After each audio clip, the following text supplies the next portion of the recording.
Hi guys, it's been a minute, but today I'm going to show you how to get the perfect cake pop dough. We're going to combine this Betty Crocker Super Vanilla Cake Mix, 3 eggs, 1 cup of milk, 2 tablespoons of sugar, 1 tablespoon of vanilla, I like using the Mexican one, and 1 tablespoon of sour cream, and half a cup of salted butter. Make sure all of your ingredients are at room temperature, and now we're going to mix at a medium speed. Always make sure to scrape off the sides, making sure that everything is thoroughly combined. Now we're gonna add our cake batter to our pan, and it's been lined with parchment paper, and I also sprayed it with Pam.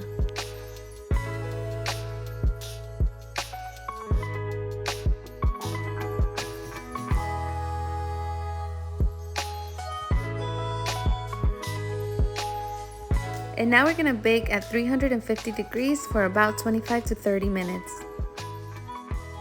After the cake is done, you're gonna wanna cover with foil for about 10 minutes to lock in the moisture and let the cake sweat. After the 10 minutes are up, the cake is still gonna be hot and you're gonna wanna add that to your stand mixer. So now using the paddle attachment, we're gonna let it run for about 5 to 10 minutes until it comes together. What I love about this recipe is that you don't need to add frosting, and it's sweet because we added that sugar. I also added cake batter extract instead of vanilla one time, and it was delicious. After it comes together, this is the texture that you get, and it's sort of like Play-Doh.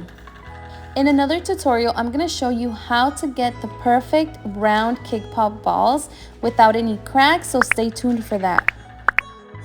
Always make sure to store your cake pop dough in an airtight container or in a Ziploc bag. I always store my cake pop dough in the fridge until I'm ready to use it. Well, I hope you guys enjoyed this tutorial and stay tuned for more.